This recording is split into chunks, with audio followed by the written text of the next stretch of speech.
Ayushman Bharat card সম্পর্কে কেন্দ্রীয় সরকার এবং মুখ্যমন্ত্রী এবং স্বাস্থ্য দপ্তরের বিরাট বড় ঘোষণা। আপনি আপনার আয়ুষ্মান ভারত কার্ডটি কিভাবে পাবেন, কারা এই কার্ডে অ্যাপ্লাই করতে পারবেন, কিভাবে পারবেন, আবেদনের প্রক্রিয়া কী কী ডকুমেন্ট লাগবে, কী যোগ্যতা লাগবে, সেই সমস্ত বিষয়ের খবর আজকের ভিডিওতে আপনাদের দিয়ে দেব। ইউটিউবে প্রথম এত সঠিক খবর পাওয়ার জন্যে চ্যানেলটাকে সাবস্ক্রাইব করুন আর ভিডিওটি শেষ পর্যন্ত দেখতে থাকুন, না হলে কিন্তু আপনার বিশাল বড় ক্ষতি হয়ে যাবে। আপনি আপনার আয়ুষ্মান ভারত কার্ডটা কিন্তু পাবেন না, তাই জন্য ভিডিওটি শেষ পর্যন্ত দেখতে থাকুন এবং চ্যানেলটিকে অবশ্যই করে সাবস্ক্রাইব করে দিন। চলুন নেক্সট পেজে।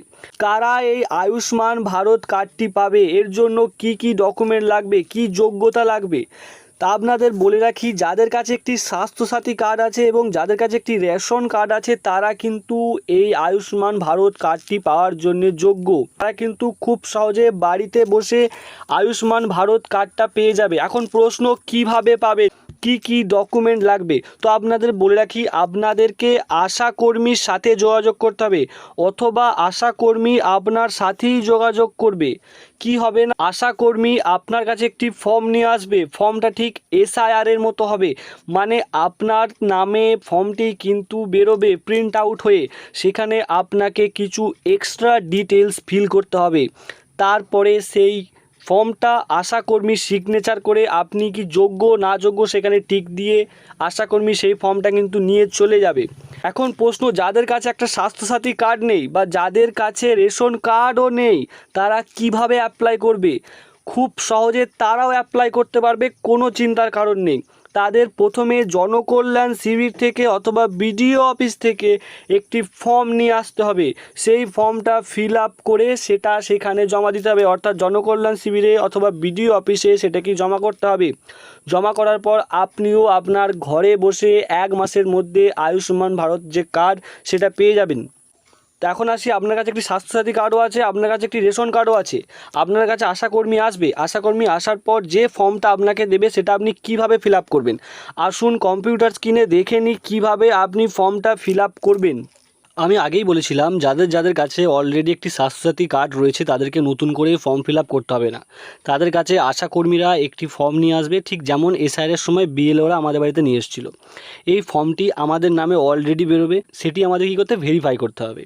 ঠিক আছে, আমরা এখানে এই ফর্মটিতে কী করবো, আমাদের যে ডিটেলস সেগুলো এখানে ইনপুট করবো। অলরেডি কিছু ডিটেলস থাকবে আর কিছু ডিটেলস ইনপুট করতে হবে। যেমন এখানে দেখো আমাদের যে ঠিকানা, সেই ঠিকানাটা এখানে থাকবে, যে বর্ধমান মেমারি সাতগেছি আছে সেই ঠিকানা থাকবে। তারপর দেখো লক্ষ্য করো, এখানে তোমার আধার নম্বরটা অলরেডি রয়েছে। এই বেনিফিশিয়ারি ডিটেলস না, বেসিক বেনিফিশিয়ারি ডিটেলসটাতে আধার নম্বরটা অলরেডি আছে। অ্যাপ্লিকেন্ট নেম সেটাও অলরেডি থাকবে। আর একটা কথা বলে রাখি, এই যে ফর্মটা না, এটা বাড়ির প্রত্যেকজনের নামে একটা করে আসবে। ভালো করে দেখো, অ্যাপ্লিকেন্ট নেম অলরেডি রয়েছে, রেশন কার্ড নেম অলরেডি রয়েছে, কী রেশন কার্ড টাইপ সেটাও অলরেডি রয়েছে। তোমাদের কী করতে হবে, এখান থেকে আধার লিঙ্ক যে মোবাইল, মানে তোমার আধার কার্ডের সঙ্গে যে মোবাইল নাম্বারটা লিঙ্ক আছে সেটা এখানে দিতে হবে। আর একটা জিনিস মনে রাখবে, সেই মোবাইল নাম্বার, সেই আধার, সেই ব্যাংকের সঙ্গে যেন DBT লিঙ্কটা অবশ্যই থাকে। তারপর দেখো জেন্ডারটা অলরেডি আছে, ডেট অফ বার্থটাও অলরেডি থাকবে, ইভেন তোমাদের যে ফুল অ্যাড্রেস সেটাও অলরেডি এখানে দেওয়া থাকবে। তারপর কী করবে, তোমাদের যে ডিস্ট্রিক্ট, তোমাদের যে ব্লক, তোমাদের যে গ্রাম পঞ্চায়েত সেগুলো অলরেডি দেওয়া থাকবে। হ্যাঁ, তোমাদের যে ফ্যামিলি হেড, তোমার যে ফ্যামিলি তার হেড, ফ্যামিলি হেড সেটাও এখানে অলরেডি দেওয়া থাকবে। এখানে তোমাদেরকে ইনপুট করতে হবে তোমাদের ফ্যামিলিতে কতজন মেম্বার রয়েছে। ওকে, তারপর তোমার প্যান নাম্বারটাও এখানে ইনপুট করতে হবে। ওকে, তারপর দেখো তোমাদের এখানে ইলেকট্রাল ডিটেলসটা লিখতে হবে। এখানে তোমাদের এপিক নম্বরটা লিখে দিতে হবে, অ্যাসেম্বলি কনস্টিটিউশন নাম্বারটা লিখতে হবে, পার্ট নাম্বারটা লিখতে হবে, সিরিয়াল নাম্বার লিখতে হবে। তো এগুলো পাবে কীভাবে, তো এটার জন্য তোমাকে প্রথমেই ক্রোমে চলে যেতে হবে। ক্রোমে যাওয়ার পর এখানে সার্চ করবে ভোটার ইনফো। এখানে সার্চ করবে কি, voter info. Voter info search করার পর যে প্রথম ওয়েবসাইটটা আসবে, সার্চ ইন ইলেকট্রাল রোল, এখানে ক্লিক করবে। এখানে ক্লিক করার পর দেখবে তোমাদের একটা এরকম ইন্টারফেস আসবে। এখানে তুমি কী করবে, তোমার ল্যাঙ্গুয়েজ যেটা আছে সেই ল্যাঙ্গুয়েজটা সিলেক্ট করবে। আমি এখানে বাংলা ল্যাঙ্গুয়েজ সিলেক্ট করছি। তারপর তোমরা কী করবে, তোমাদের যে এপিক নম্বর, সেই এপিক নম্বরটা এখানে লিখে তোমাদের যে স্টেট আছে সেই স্টেটটা এখান থেকে সিলেক্ট করে নেবে। আমাদের ওয়েস্ট বেঙ্গলটা সিলেক্ট করে নেবে। তারপর এখানে ক্যাপচারটা দিয়ে দেবে। দেওয়ার পর তুমি দেখতে পারবে তোমার যে ভোটার কার্ড আছে সেই ভোটার কার্ডের সমস্ত ইনফরমেশন এখান থেকে পেয়ে যাবে। এখান থেকে এপিক নম্বর পেয়ে যাবে, তোমার নাম পেয়ে যাবে, এজ পেয়ে যাবে, রিলেটিভ নেমস পেয়ে যাবে, মানে তোমার যে বাবার নাম বা গার্জেন ছিল তার নেম পেয়ে যাবে, কোন স্টেট থেকে বিলং করছো সেই স্টেটটা পেয়ে যাবে, ডিস্ট্রিক্ট পেয়ে যাবে। সেখানে তুমি কি অ্যাসেম্বলি কনস্টিটিউশন নেমটাও পেয়ে যাবে, নাম্বারটা পেয়ে যাবে, তোমার যে ভোটার কার্ডের পার্ট নম্বর সেটা পেয়ে যাবে, পুলিং স্টেশন নাম্বার পেয়ে যাবে এবং সিরিয়াল নাম্বারটাও এখান থেকে পেয়ে যাবে। এখান থেকে দেখে খাতায় একটা লিখে রাখবে, লিখে ফর্মে তুমি ওটা ফিল আপ করতে কাজে লাগবে। তারপর দেখো স্বাস্থ্যসাথী ডিটেলস, এখানে তুমি কি করবে যে তোমার স্বাস্থ্যসাথী কার্ডের যে ইউআরএন নাম্বারটা আছে সেটা এখানে লিখে দেবে। তোমাদেরকে রিসিপ্টটাই কিছু করতে হবে না, আশাকর্মী ফর্মটা ফিল আপ হয়ে যাওয়ার পর নিয়ে যাবে তোমাদের বাড়ি থেকে, তারপর তোমাকে একদিন রিসিপ্টটা দিয়ে যাবে। আচ্ছা ঠিক আছে, তারপর নিচে যাবে, তারপর নিচে দেবে কিছু ক্রাইটেরিয়া আছে সেগুলো তোমাকে ইয়েস নো করতে হবে, ঠিক আছে, মানে এক্সক্লুশন ক্রাইটেরিয়া। তোমাকে বলতে হবে যে তোমার যে ইনকাম সেটা বছরে কি 8 লাখ টাকা হয়, 8 লাখ টাকার বেশি হয়, যদি না হয় তাহলে না করবে, যদি হ্যাঁ হয় তাহলে হ্যাঁ করবে। তুমি কি ইনকাম ট্যাক্স দাও, তাহলে যদি দাও তাহলে হ্যাঁ করবে, যদি না দাও তাহলে না করবে। তারপর দেখতে হবে ফাউন্ড ইন ASDD লিস্ট, এটার মানে হলো অ্যাবসেন্ট, শিফটেড বা ডেট বা ডুপ্লিকেট, অর্থাৎ তোমাদের নামগুলো যদি এই ASD লিস্টে থাকে তাহলে কিন্তু তোমরা ইয়েস করবে, যদি না থাকে তাহলে নো করবে। তোমরা কী করে বুঝবে তোমার আছে কি নেই? তোমাদের যে BLO আছে সে তোমাকে অলরেডি বলে দিয়েছে তোমাদের লিস্ট আছে কি নেই, বা তোমরা ওয়েবসাইট থেকেও দেখতে পারো যে তোমাদের নাম আছে কি নেই। আর যদি তাও না দেখতে পারো তাহলে বুঝবে যদি তোমরা এবছর 2026 সালে ভোট দাও না তাহলে তোমাদের নাম এখানে নেই, আর যদি তোমরা ভোট না দাও তাহলে কিন্তু এখানে তোমাদের আছে, থাকতেও পারে। আচ্ছা, তারপর যে SIR যে ট্রাইব্যুনাল হয়েছে, ট্রাইব্যুনাল যদি পেন্ডিং থাকে তাহলে তোমরা ইয়েস করবে, যদি না থাকে তাহলে না করবে, বা যদি তোমাদের SIR হয়নি ধরো তাহলে তোমরা না করবে। তারপর যে CAA তে যদি অ্যাপ্লাই করো, সেই অ্যাপ্লাই যদি করে থাকো তাহলে পেন্ডিং থাকে সেটা ইয়েস করবে, যদি না করো অ্যাপ্লাই তাহলে না করে দেবে। হ্যাঁ, তারপর দেখবে এখানে লেখা আছে beneficiary name deleted from Annapurna Yojana beneficiary list. এটা কি তোমাদের বলে রাখি, এটা হলো যারা অনৈতিকভাবে অন্নপূর্ণা যোজনার টাকা নিয়েছিল এর আগে তাদের একটা লিস্ট সরকার বানিয়েছে। তো সেই লিস্টে যদি তোমার নাম থাকে তাহলে তুমি ইয়েস করবে, যদি না থাকে তুমি নো করবে।